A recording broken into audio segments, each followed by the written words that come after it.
di abad ke-18 menjadi saksi sejarah bahwa ketegangan di antara kekuatan kuat mulai berlomba-lomba dalam kancah sejarah.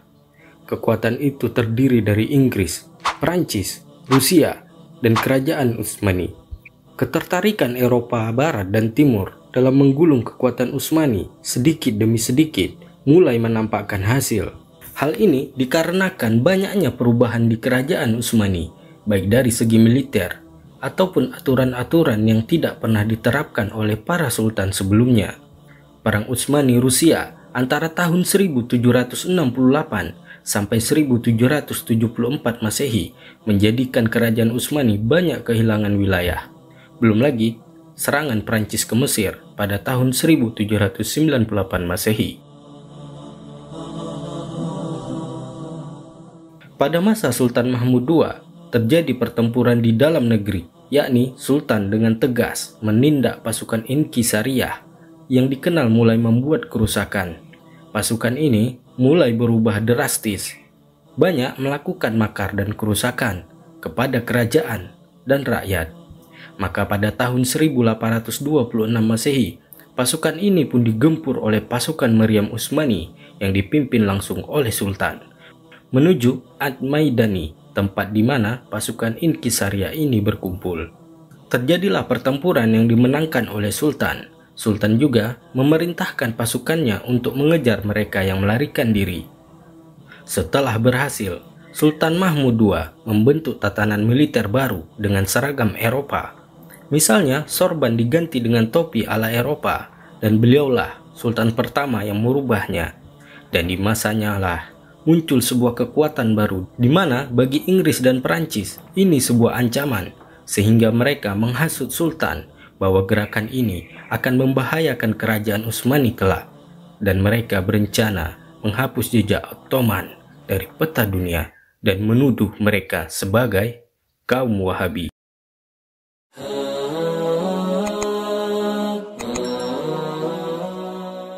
Wahabi adalah ungkapan yang kini disematkan kepada Syekh Muhammad bin Abdul Wahab At-Tamimi, seorang yang hidup di abad ke-18. Sedikit biografinya. Beliau bernama Muhammad bin Abdul Wahab bin Sulaiman bin Ali bin Muhammad bin Ahmad bin Rashid At-Tamimi.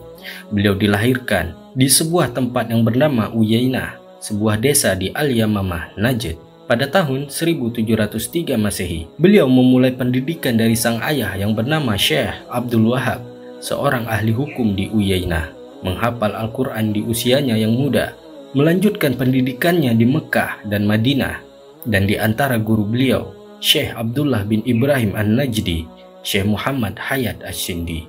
Beliau rahimahullah mendalami ilmu hadis, fikih dan qawaid di Basrah, dan di sana juga beliau memulai dakwahnya bersama Syekh Muhammad Al-Majmu'i. Beliau bermazhab Hambali dan terinspirasi oleh dua tokoh hebat, Syekhul Islam Ibnu Taimiyah dan Imam Ibnul Qayyim Al-Jauziyah rahimahullah. Singkatnya, di sana beliau mendapat tekanan yang membuat beliau mengembara hingga ke Al-Ahsa dan kembali ke kampung halamannya di Uyainah. Kala itu, Syekh bersama ayahnya pindah ke Huraimala. Di sana, Syekh berdakwah sambil belajar kepada sang ayah. Namun penolakan terus didapat, baik dari sebagian orang dan ulama di sana. Hal ini membuat sang ayah cemas kepada anaknya. Hal ini terus terjadi hingga sang ayah wafat tahun 1740 Masehi. Setelah wafat sang ayah, tekanan semakin meningkat dari kalangan yang tidak menyukainya. Ada beberapa alasan kenapa mereka menolak dan tidak menyukai beliau. Di antaranya, Syekh mendesak penguasa setempat untuk menjatuhkan hukum ta'zir kepada penjahat yang biasa merampok mereka, dikenal dengan bondsman. Ketidaksenangan mereka membuat mereka ingin membunuh Syekh, yang karena ini Syekh pindah ke Uyainah. Di Uyainah, beliau diterima baik oleh penguasa setempat, Utsman bin Muammar. Di sana, beliau rahimahullah melanjutkan dakwahnya. Suatu ketika, Syekh meminta izin kepada Utsman bin Muammar untuk menghancurkan bangunan di atas kuburan yang diyakini kuburan Zaid bin Khattab radhiyallahu anhu. Utsman menyetujuinya, maka berangkatlah 600 pasukan. Masyarakat Jubailah mencoba mempertahankannya, namun ketika mereka melihat Amir Utsman di sana, mereka menahan diri. sehingga pasukan ini berhasil menghancurkan bangunan yang berdiri di atas kuburan tersebut. Akibat dari peristiwa ini, nama Syekh mulai dikenal banyak, khususnya di negara tetangga-tetangga. Orang-orang banyak berdatangan untuk belajar kepada beliau. Hukum Islam ditegakkan. Kabar ini terdengar ke wilayah tetangga Al-Ahsa. Penguasa di sana merasa popularitasnya akan habis, maka ia mengirimkan surat ancaman kepada Utsman bin Muammar agar penguasa Uyainah ini membunuh Syekh. Utsman pun mempertimbangkan hal ini dan mencoba membujuk Syekh untuk meninggalkan Uyainah. Perjalanannya pun dimulai dari sini, di mana beliau berjalan menuju Dir'iyah, karena kabilah ini berdiri sendiri tanpa sekutu yang dipimpin oleh Muhammad bin Sa'ud rahimahullah, dan jejak sejarah baru segera dimulai.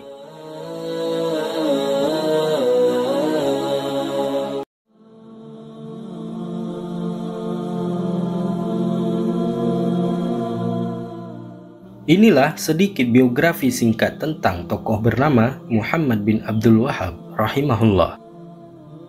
Beliau dikenal gigih dalam berdakwah pemurnian Islam, memprioritaskan tauhid di tengah masyarakat pedalaman yang tergerus oleh praktik-praktik yang menyalahi syariah. Perlu sedikit kami tegaskan bahwa kita hanya membahas sejarah, bukan tentang hukum-hukum serta dalil-dalil yang di dalamnya terdapat perselisihan di zamannya, sebagaimana yang terjadi di abad pertengahan saat Romawi menguasai Al-Quds.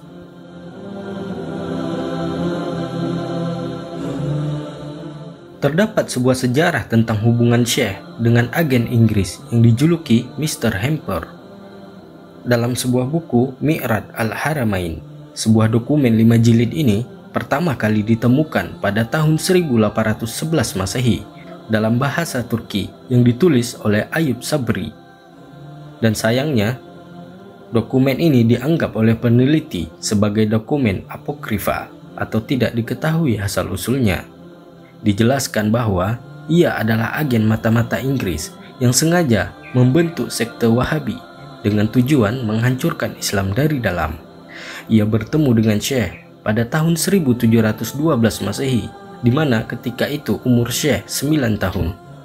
Namun, sepakat ahli sejarah tentang biografi beliau bahwa Syekh Muhammad bin Abdul Wahhab tidak meninggalkan negeri asalnya sampai usianya 12 tahun. Setelah itu, beliau meminta izin kepada sang ayah untuk haji dan kembali ke negerinya selepas itu, dan beliau terus di Uyainah hingga usia beliau 19 atau 20 tahun untuk menuntut ilmu. Terus, siapa yang dijumpai Mr. Hamper ini? Pengakuan kedua Hamper yang lari dari kenyataan ialah saat ia mendakwa bahwa kerajaan Inggris kami sangat luas, matahari terbit dan terbenam di atas lautannya, namun kami tidak memiliki penguasaan yang kuat terhadap koloni kami di India, Cina, dan Timur Tengah. Kami tidak takut dengan Cina karena agama Cina adalah Buddha dan Konghucu. Kedua-duanya bukan ancaman besar bagi kami. Perlu diketahui, tertulis dalam buku tersebut bahwa Hamper saat ia diutus Inggris menjadi mata-mata ke Istanbul, ia baru berusia 20 tahun. 2 tahun kemudian, ia kembali ke London dan menikahi sepupunya yang bernama Maria Sifai. Faktanya, Inggris pertama kali menjalin hubungan diplomatik dengan Cina pada tahun 1793 Masehi yang diketuai oleh George Macartney, dan terjadi pertempuran pada tahun 1839 Masehi yang dikenal dengan Perang Candu. Inggris menang dan Hong Kong masuk jajahan Inggris setelah perjanjian Nanjing tahun 1842 Masehi. Dan dari fakta ini, pengakuan Hamper perlu dipertanyakan.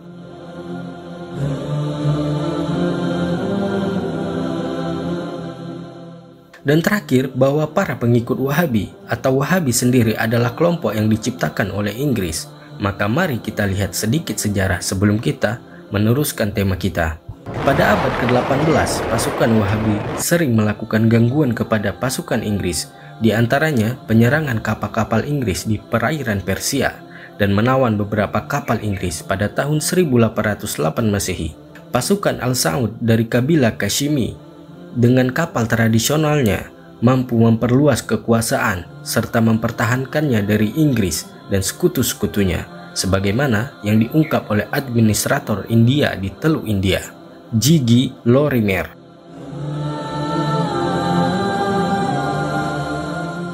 Gangguan pasukan yang dijuluki Wahabi ini terhenti saat pasukan Mesir yang dipimpin oleh Muhammad Ali Pasha dan setelahnya Ibrahim Pasha menghancurkan Dir'iyah dan menahan Raja Abdullah yang kelak dieksekusi di Istanbul dengan cara yang di luar nalar. Yang anehnya, setelah penaklukan yang dilakukan Ibrahim Pasha atas Wahabi, gubernur Inggris di India, khususnya di Bombay, mengantarkan seorang yang bernama Foster Sadler dari Resimen 47 untuk bertemu Ibrahim Pasha hanya untuk mengucapkan terima kasih.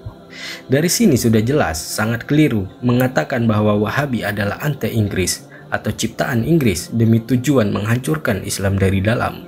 Ada satu lagi yang ingin kami sampaikan, bahwa di India, Inggris berhasil menancapkan kukunya, namun keberadaan mereka mulai terganggu oleh kekuatan baru yang menentang penjajahan. Seorang yang dikenal reformis dan diakui oleh dunia sebagai pembaharu. Beliau rahimahullah bernama Syekh Waliullah Dehlawi, seorang Naqsyabandi yang banyak menulis buku dan tentunya dikenal sebagai tokoh perubahan dan hidup sejaman dengan Syekh Muhammad bin Abdul Wahab.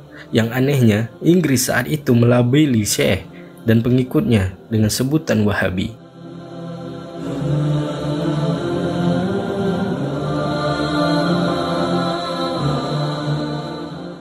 Intinya jelas, Mr. Hamper tidak diketahui asal-usulnya. Namun anehnya, tokoh fiktif ini terus disandingkan dengan sejarah hidup Syekh Muhammad bin Abdul Wahab. Anda tahu bagaimana jika ada di antara mereka mampu menghancurkan agama ini, baik peperangan ataupun pemikiran, maka tokoh itu akan diagung-agungkan, akan dihiasi biografinya, akan dicatat riwayat hidup dan keberhasilannya di buku-buku mereka. Sebagaimana saat Utsmani kalah di pertempuran Levanto, Donzon dipuji-puji layaknya Mesias.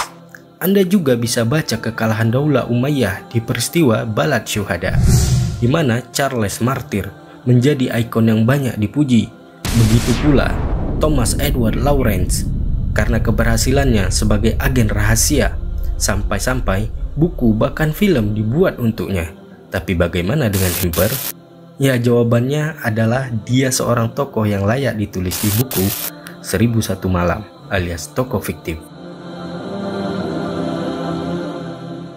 Di episode berikutnya kita akan membahas bagaimana sejarah berdirinya kerajaan Saudi dan mengapa Utsmani memerangi mereka.